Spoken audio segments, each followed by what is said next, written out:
Sonargaon sir news চ্যানেলে সবাইকে স্বাগত জানাচ্ছি। আমি গোপাল দাস সিনহা। শিলচরে গোটা আসামের মধ্যে স্বাস্থ্য পরিষেবায় একটা বিরাট উন্নতির খবর রয়েছে। এছাড়া শুক্রবার শিলচর মেডিকেল কলেজ হাসপাতালে প্রেক্ষাগৃহে এক সভায় কাছাড়ের জেলা কমিশনার রোহন কুমার ঝা সহ মেডিকেল বিভাগের উচ্চপদস্থ অফিসাররা সহ এবং আসাম বিশ্ববিদ্যালয়ের বিশিষ্ট প্রধানরা উপস্থিত ছিলেন সেখানে। এবং স্বাস্থ্য পরিষেবার উন্নতি নিয়ে আসাম বিশ্ববিদ্যালয় এবং স্বাস্থ্য বিভাগের মধ্যে একটা মৌ চুক্তি হয়েছে। সেগুলো একটু পরেই আপনারা কাছাড়ের জেলা কমিশনার রোহন কুমার যার বক্তব্যের মধ্যে আপনারা শুনতে পারবেন। বক্তব্যের ভিডিওটি রয়েছে এখানে। তারপরে রয়েছে শিলচরে গতকালকে অর্থাৎ শুক্রবার দুই বাংলাদেশিকে আক্রমণ করা হয়েছে। একটা দুষ্কৃতী দল দুই বাংলাদেশিকে হামলা করে তাদের গুরুতর জখম করে নিয়েছে। তারপরে এই নিয়ে একটা চাঞ্চল্য সৃষ্টি হয়েছে শহর জুড়ে। এখনই আপনারা জেলা কমিশনার রোহন কুমার যার নিউজ ভিডিও বক্তব্যটি আপনারা শুনবেন।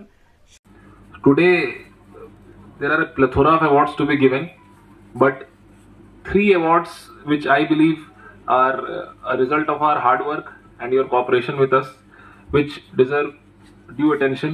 The first one is NQAS, National Quality Assurance Standards. So, the magnitude of this award can be gauged in that in the entire state of Assam, there are only 41 health institutions which have received NQAS.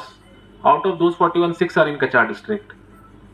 The second prize, which was given to our blood bank in civil hospital, NABH accreditation, it is the first in the entire state to receive this accreditation. And the third prize, which was important to us, was the Laksh certification of our labor room in our civil hospital. Apart from these three, there are many awards like our 100 institutions got Kayakalp certification. Our civil hospital stood second in the district hospital category. Kachar was adjudged the best district in the Swasthya Seva Utsav, where there was a comprehensive evaluation of our 43 PHCs. But these three awards, I would like to thank all the health workers. We had been waiting for this day since a very long time. We had been planning this day. We wanted to sit with you, have a few words, have lunch with you, because whenever we meet, that the only agenda is review and to improve our metrics, because the more we strive in health, the better our results come. But in health, the thing is ki there is no upper limit to excellence here. শুক্রবার শিলচর তারাপুর শিববাড়িতে দুই বাংলাদেশি সন্দেহে দুই ব্যক্তিকে আক্রমণ করেছে দুষ্কৃতিকারীরা। এই আক্রমণে তারা গুরুতর জখম হয়েছেন দুই ব্যক্তি এবং তারা সেখানে ছিলেন।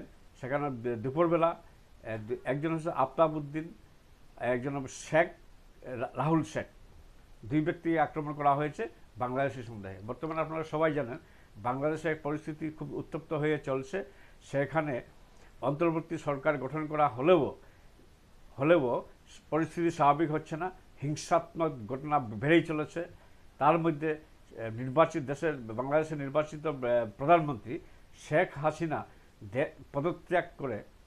দেশ ত্যাগ করে ইনি ভারতে আশ্রয় নিয়েছেন।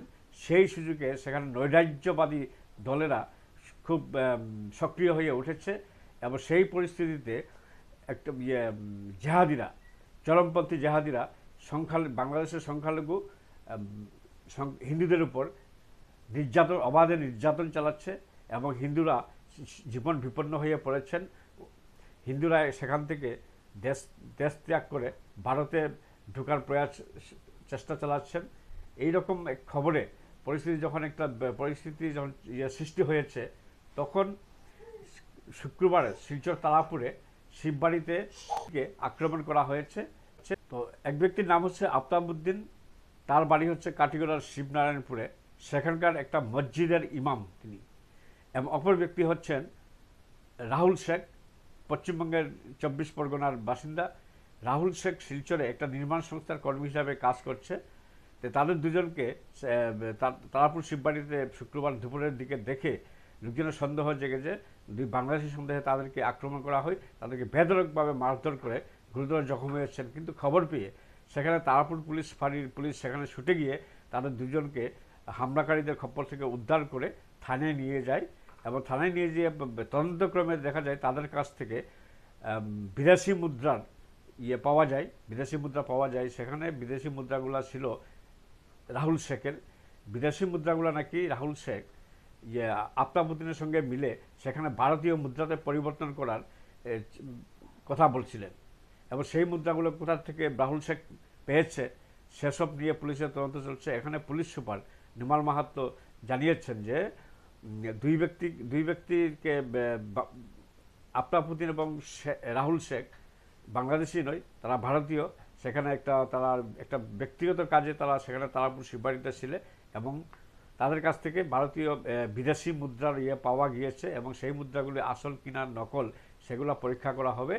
এবং এবং এই ঘটনা নিয়ে যাতে সাম্প্রদায়িক সৃষ্টি না হয় সেই আবেদনও রেখেছেন পুলিশ সুপার নিমাল মাহাত্তা।